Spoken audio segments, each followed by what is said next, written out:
की तरह तुम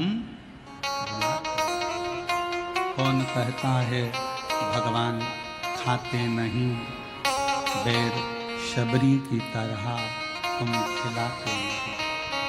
कौन कहता है भगवान सोते नहीं, माँ यशोदा की तरह तुम सुलाते।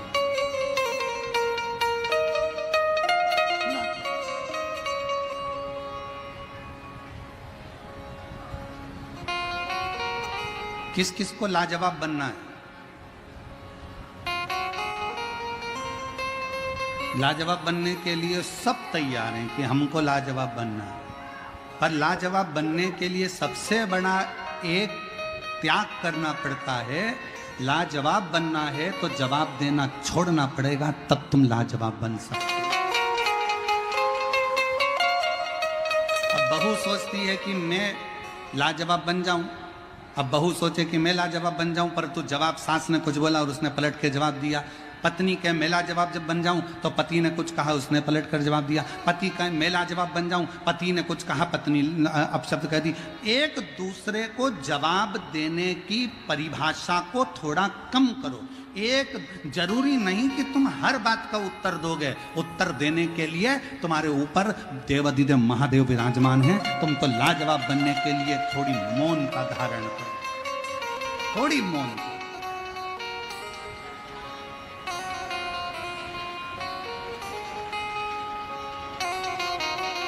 धनु राजा के 2 पुत्र थे।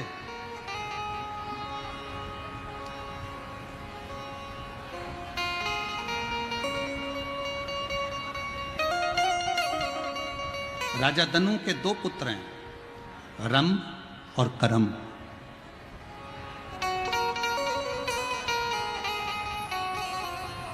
दोनों तप करने गए, तपस्या में लीन होने गए, और इनके घर में औलाद नहीं थी। रंभ के घर में भी औलाद नहीं थी और करम्ब के घर में भी औलाद नहीं।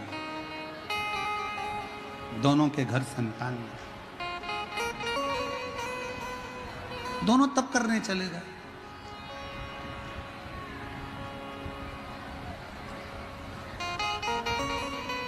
उन्होंने सोचा पृथ्वी पर अगर तप करेंगे तो ये पशु पक्षी, ये मक्खी मच्छर वायुचर ये परेशान करेंगे।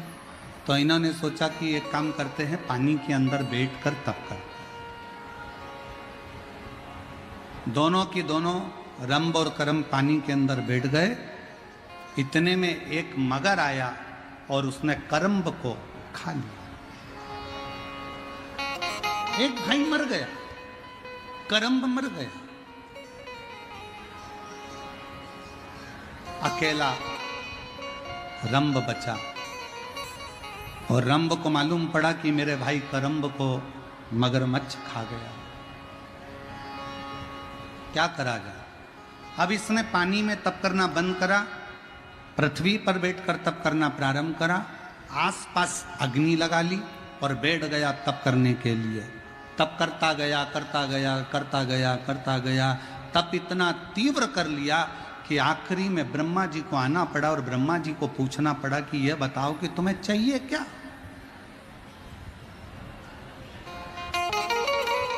जब आप प्रतिदिन रोज शिव के मंदिर में जाकर 1 लोटा जल चढ़ाते रहोगे, रोज शंकर के मंदिर का चढ़ा हुआ जल आचमन करते रहोगे, रोज शंकर के मंदिर में झाड़ू और पोछा लगाते रहोगे, किसी के घर में कोई व्यक्ति रोज काम करे, उससे तनख्वाह की कोई बात नहीं। तुम्हारी दुकान पर कोई व्यक्ति आए, रोज काम करे रोज काम करे रोज काम करे, तनख्वाह की बात नहीं हुई। तुमने तो रोज काम करवाया, तो धीरे धीरे तुम्हारे मन में भाव उत्पन्न हो जाता है। ए बेचारा चाय ला कर देता है, ए बेचारा झाड़ू लगा देता है, मेरी दुकान खोल देता है, तो तुम्हारे मन में भाव आएगा। तुम क्या करोगे? उसको चाय पिलाना चालू करोगे। फिर तुमने सोचा ले 10 रुपये रख लिया कर रोज, 50 रुपये रख लिया कर रोज, सेठ जी ने 50 रुपए देना चालू कर दिया। तनख्वाह की कोई बात नहीं है, ये तो बेचारा एसी ओटले पर बैठा था और इसने काम करना चालू करा। सेठ जी झाड़ू लगाना चालू करी, सेठ जी की दुकान पे चाय ला कर दी, सेठ जी का सारा ऑफिस साफ कर दिया। तो सेठ जी के अंदर दया प्रकट हो गई, उसने 25-50 रुपए तनख्वाह के देना चालू कर दिया। उसी तरह जैसे तुम शंकर जी के मंदिर में जाओगे, उनके मंदिर में झाड़ू लगा रहे हो, पोछा लगा रहे हो, जल चढ़ा रहे हो, उसकी ज्वारी लगा रहे हो, उसका श्रृंगार कर रहे हो, आचमन कर रहे हो जल का, तो एक ना एक दिन भगवान शंकर के मन में भी आ जाता है कि इसको तनख्वाह कुछ ना कुछ देना चाहिए, इसको कुछ ना कुछ देना चाहिए। और तेरे मंदिर में आना मेरा काम है, मेरी बिगड़ी बनाना तेरा काम, तेरी चौखट पर मैं आ ही गया, मुझे दर्शन दिखाना तेरा। एक पत्र है,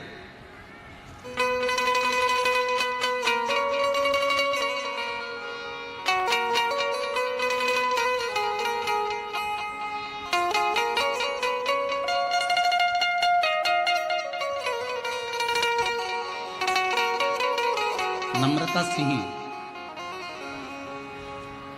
कौशल सिंह, ग्राम लाभा, जिला कटिहार, जिला कटिहार, ग्राम लाभा। पत्र को आप लोग एलईडी पर पढ़ सकते हैं, आस्था चैनल पर पत्र को पढ़ सकते हैं। नम्रता सिंह, कौशल किशोर सिंह, ग्राम लाभा, जिला कटिहार से हैं। कहीं बैठे हों और बच्चा आया हो साथ में तो उसको ला सकते हैं। मेरी शादी 2015 में हुई, मेरा पहला पुत्र 2016 में हुआ। जन्म के होते से ही उसके दिल में छेद था, उसके दिल में छेद था। डॉक्टरों को दिखाने के पश्चात 1 महीने का दवाई दिया और उन्होंने बोला इसे खाकर अगर कोई सुधार नहीं आया तो ऑपरेशन करना होगा। उसका इलाज कलकत्ता के रविंद्रनाथ टैगोर अस्पताल में चल रहा था। मैं बाबा की कृपा का क्या बखान करूं गुरुदेव, बाबा से क्या बोलूं। दवाई लेते लेते लेते लेते 2016-17 ऐसे निकलते चले गए पर ठीक नहीं हुआ, उसका दिल का छेद भराया नहीं। तब एक बार चैनल बदलते बदलते आपकी कथा मेरे को समझ में आई और मैंने कथा पर विश्वास किया। गुरुदेव, मैं उस बच्चे को 2016 से ऐसे संभालती जैसे कांच का सामान होता है गुरुदेव, क्योंकि डॉक्टर ने कहा था इसका दिल का छेद नहीं भराया तो इसको बहुत संभाल कर रखना पड़ेगा। डॉक्टरों को जगह जगह जाकर दिखाया, कोई आराम नहीं लगा गुरुदेव। समय निकलता गया, तब एक बार हम मन में विचार करें कि अब करें तो करें क्या। हमने बाबा का 1 लोटा जल अपने बच्चे को पकड़ाया, शिवजी के मंदिर ले जाना चालू करा। शिवजी के मंदिर में जल चढ़ाते, उस जल को लेकर बच्चे को पिलाकर उसके हृदय को लगा देते। बाबा एक बेलपत्र बच्चे को नंदी के पास बिठाकर खिला देते। आज मैं बाबा को धन्यवाद देने आई हूँ।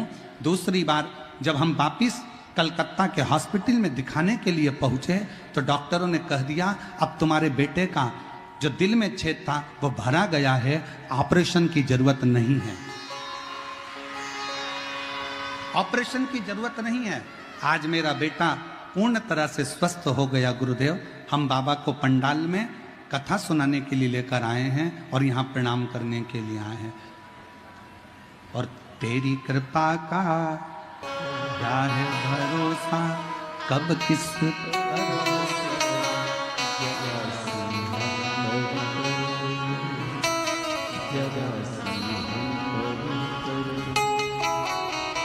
तेरी कृपा का क्या है भरोसा, कब किस तरह हो जरा हम पर जरा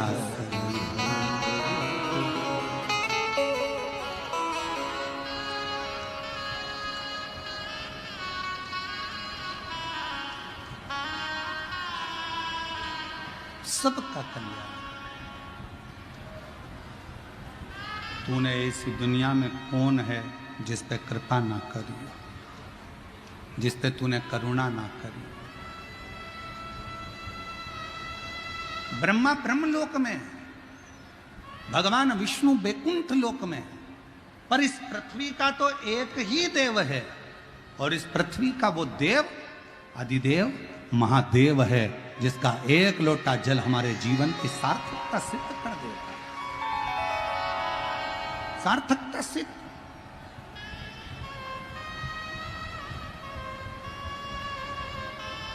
आज सोशल मीडिया पर एक वीडियो किसी ने भेजी थी। एक माँ यहाँ अपने बच्चे को कथा सुनाने के लिए लेकर आती है, एक पत्नी अपने पति को कथा श्रवण कराने के लिए लेकर आती है, एक माँ अपने बेटे को कथा सुनाने के लिए लाती है। शायद आप लोगों ने भी उसकी वीडियो देखी होगी। हमको तो वो वीडियो भेजी थी तो हमारे स्मरण में वो आई कि उसने अपना चरित्र जब वो सुनाया तो आंख में से आंसू झड़ रहे थे हमारे, कि शिव कितना दयालु है, शिव कितना करुणा सागर है।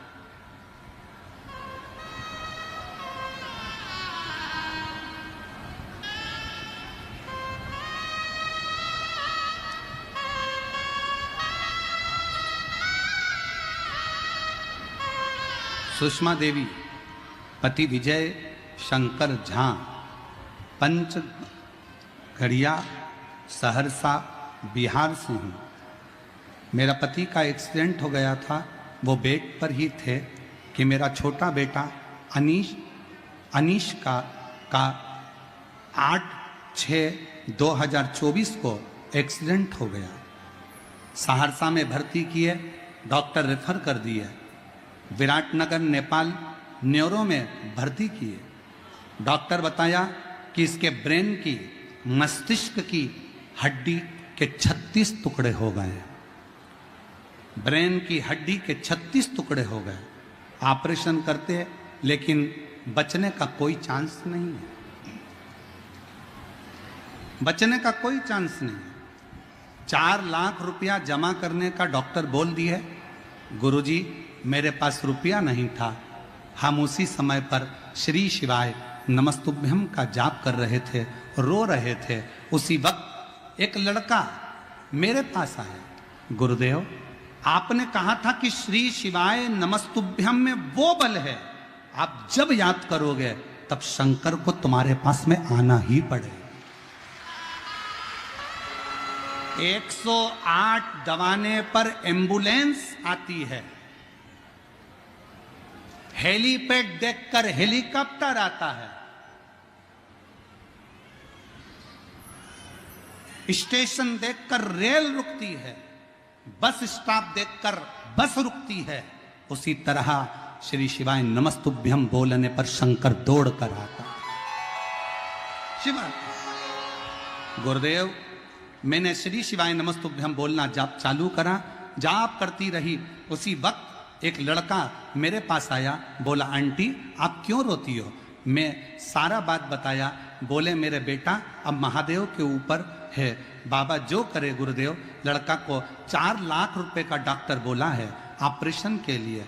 बच्चा सुना और गुरुजी उसी समय पर वो बच्चा गया, ना जाने कहां से आया। उसने कहा आप चिंता मत करो, बेटे का ऑपरेशन आपका होगा। और उस लड़के ने जाकर कब 4 लाख रुपए जमा कर दिए और 4 लाख जमा कर कर मेरे बेटे का ऑपरेशन चालू हुआ। आईसीयू में लेकर गए, ऑपरेशन के लिए ऑपरेशन थिएटर में लेकर गए, टाँके लग गए, सब कुछ हो गया। 1 घंटा बाद डॉक्टर ने जवाब दिया कि ये लड़का खत्म हो गया, ये बच्चा खत्म हो गया। 1 घंटे बाद जवाब दिया कि ये बच्चा खत्म हो गया। अनिकेश को हम वहाँ से लेके बॉडी को अपने सहरसा के लिए आने लगे। रोते हुए बॉडी को लाए, घर पे अंतिम संस्कार की तैयारी हो गई। बांस आ गए, कपड़ा आ गया। बेटे को लेकर जब आ रहे थे तो हमने एम्बुलेंस वाले से कहा भैया 2 मिनट रोक दे। एकांतेश्वर महादेव एक पेड़ के नीचे शंकर का मंदिर था, और आप कहते हो कि एकांत में अगर कोई शिव का मंदिर मिले उस पे 1 लोटा जल चढ़ाकर प्रणाम कर कर जो दुविधा हो शिव से कहो। हमने मंदिर रुकवाया, बेटे की बॉडी छोड़ मंदिर में बोतल में जल था चढ़ाया, लाकर बेटे के शरीर पर लग दिया। वहीं पर एक बेलपत्र पड़ी थी, वो भी बेटे के पास में लाकर रख दी और बेटे को लेकर बॉडी को चल दी है। चलते चलते क्या हुआ कि अगला एक शंकर का मंदिर आया। उसी समय पर बेटे ने अपना उल्टा हाथ ऊपर कर दिया। बेटे ने अपना उल्टा हाथ ऊपर करा और अनिकेश का हाथ जैसे उठा दिया, तुरंत एम्बुलेंस सहरसा की तरफ मोड़ दिया। सहरसा में कोई डॉक्टर फिर नहीं लिया, भर्ती पटना गए, लेकिन वहीं भी पटना में जाकर भर्ती नहीं ले रहे थे, पैसा बेकार जाता ये बोल रहे थे। गुरुजी जबरदस्ती हम लोगों ने भर्ती करा। रोज मंदिर जाती, प्रणाम करती, एक लोटा जल बाबा को चढ़ाती और उसी बीच में मेरी देवरानी सीहोर गई, रुद्राक्ष लाई। से तुम्हारे आनी न जाता दर से तुम्हारे मैं भी खड़ी हूँ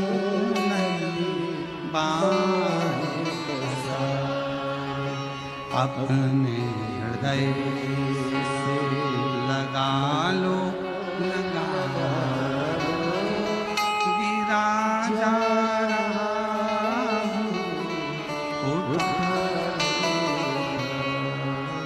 भोले अपने अब तो ना